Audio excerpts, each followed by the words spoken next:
Hello, everyone, and welcome to another segment of Hanging with the Boss Lady.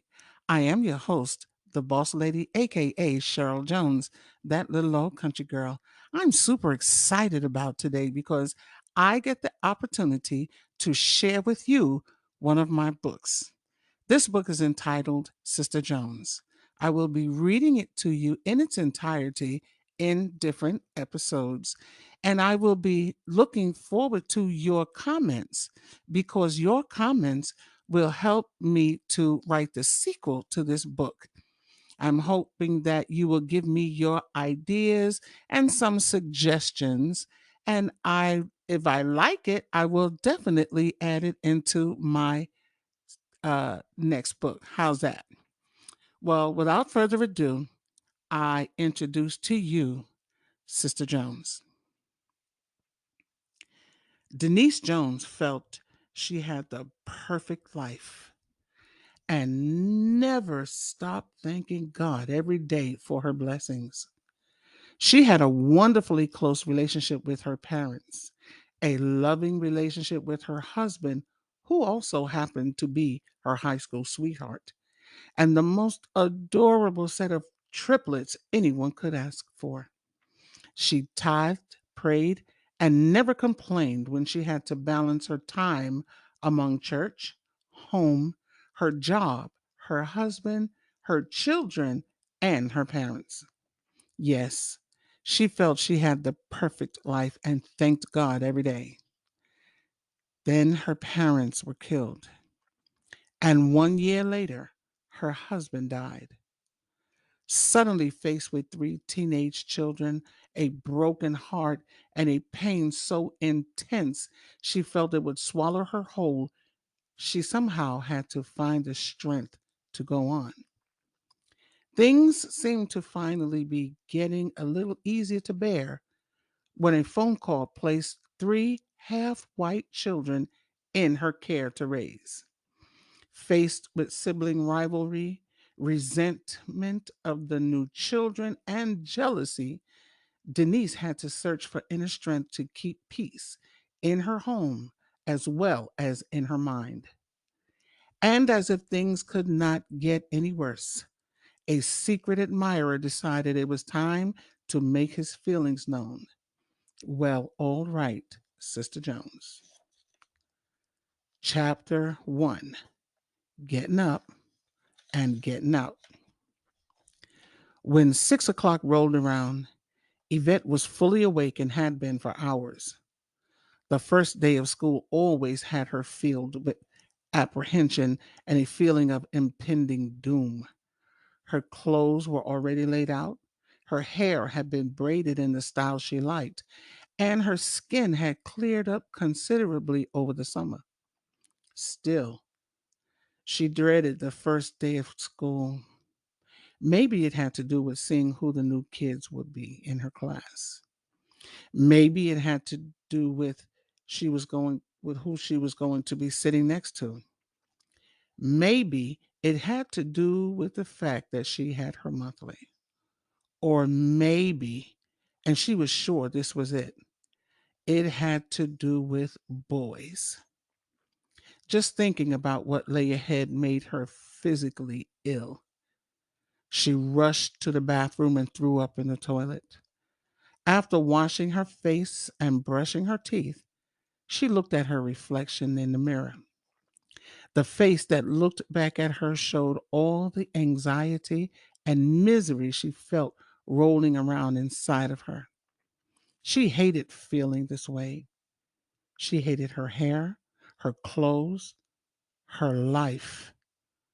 Vet knew she shouldn't be afraid of the many boys that constantly pursued her, but every time they pressured her for a phone number or a date, she felt a claustrophobic feeling that threatened to engulf her and make her run away and hide. These feelings were made worse by the fact that her sister had no problem giving her number to every boy that asked.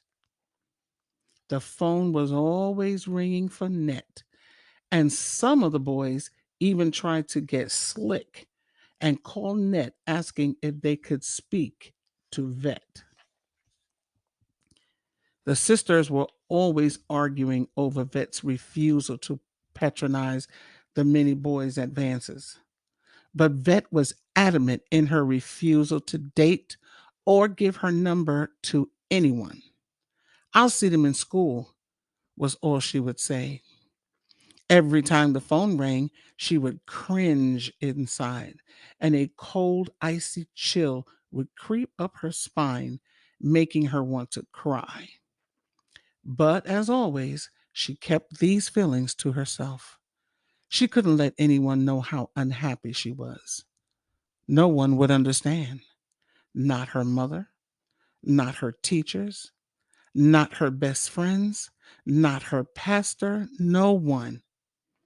She slowly walked back into her bedroom and looked at her sister sleeping peacefully, wrapped around her favorite pillow. A deep sadness engulfed her anew.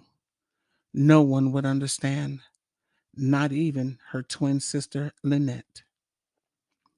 The alarm clock began chirping at exactly 6:15 a.m. Lynette began to stir, first stretching and then rolling over to see if her sister had heard the unwelcome invasion of their blissful slumber. When she saw her sister sitting on the bed, she turned back over and covered up her head, knowing she had another half hour before she had to get up. It had been arranged the night before that Vet, the nickname everyone gave her, would get up first. Vet sighed heavily and slowly rose, picked up her favorite shower gel, and headed toward the bathroom. She had not even reached the bathroom door when a loud bang on the bedroom wall caused her to jump. Get up! I don't want to hear nobody's mouth when I go in the bathroom, so get up and hurry up. Both girls sucked their teeth, but no one bothered to respond. They weren't expected to. That loud, demanding voice belonged to the girl's identical brother, Matthew. Although the triplets were born less than 3 minutes apart, the girls refused to recognize Matt as part of the tripledom. In their eyes, they were twins with an identical brother. Nothing more, nothing less. That arrangement was okay with Matt because he preferred the lone status as the only male child in the family and never ceased to hold it over the girl's head that he was the eldest.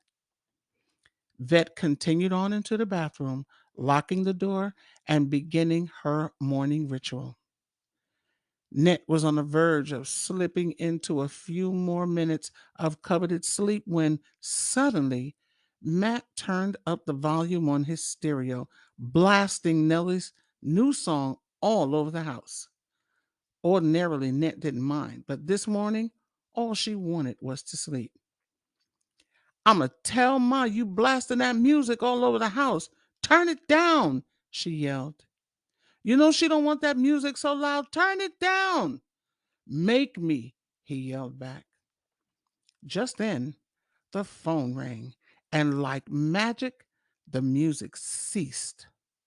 As peaceful quiet settled over the house like a blanket, Matt tore from his room in a vain attempt to reach the phone first, but he was too late. Net was standing in the middle of the living room floor with a triumphant grin on her face, holding the phone in her hand. When Matt saw her with the phone, he dropped to his knees, clasped his hands in front of him, and silently begged his sister not to tell. When he heard her tell their mother all was well, that she had already taken her shower, that Vet was in the shower as they spoke, and that Matt was in his room getting dressed, he exhaled, slowly rose, and went back to his room.